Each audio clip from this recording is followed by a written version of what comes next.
What is the definition of embroidery? Oh, you've asked me a question that I don't know the answer to already. I think of it more like colouring in with thread. For me, the advantage is it's mobile. Like you can take it on a plane, you can take it on a train, you can take it wherever you want, but I just keep mine in a pencil case. You're allowed to bring needles onto the plane. Can't bring scissors, but I just take a little nail clippers. Doesn't need to be expensive. You need one needle, a very cheap little hoop, and some thread. The amount of adults who come into crafting and say things like, I can't do that, or I'm no good at that. And where did they learn that? They didn't learn that as an adult. They learned that as a child who were told, brown doesn't go in the rainbow, you shouldn't be drawing a tree like that, that doesn't look like this. They're surprised when they actually sit down to do it. I think being a mother affects the way that you create things?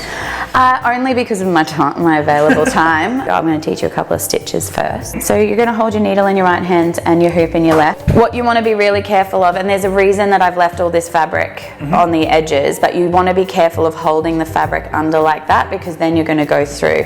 You're basically wanting to keep the back clear. It's just going to be a straight stitch, and that I wouldn't go too far, maybe a centimetre or so, and just pull through.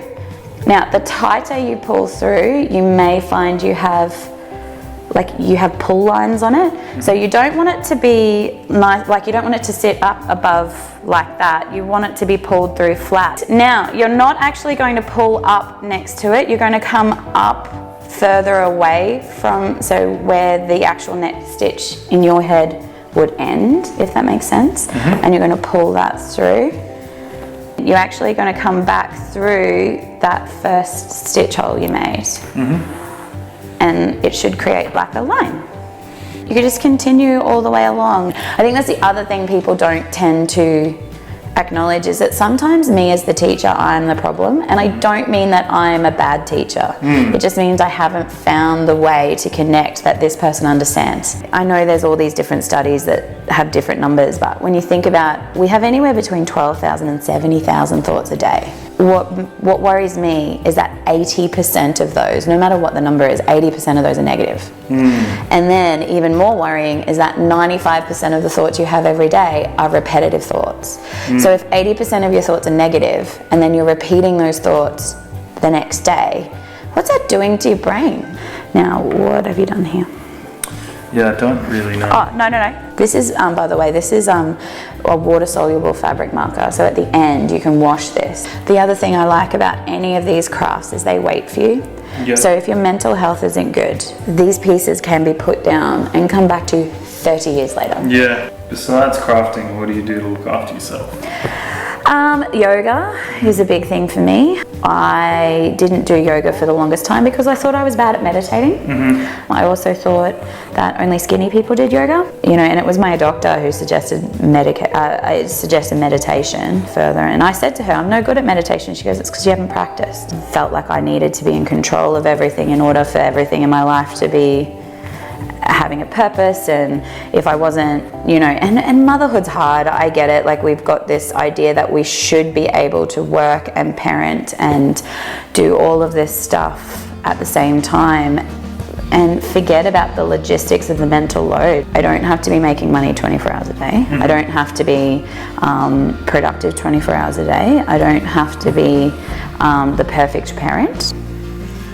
Yeah. You kind of already answered it, but what's something that you find challenging?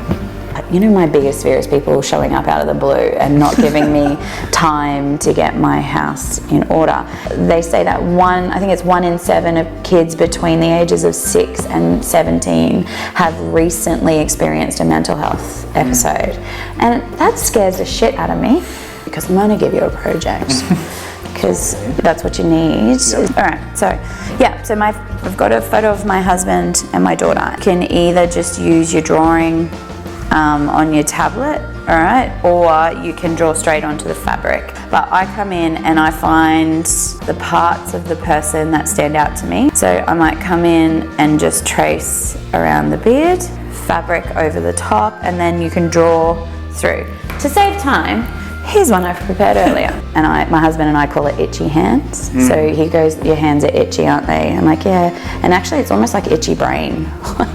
My brain's just too busy. It just wants to go and be mean to me and tell me terrible things about my life. It's certainly why I enjoy crafting and why I was so excited to hear that you were doing this. That's very kind. No.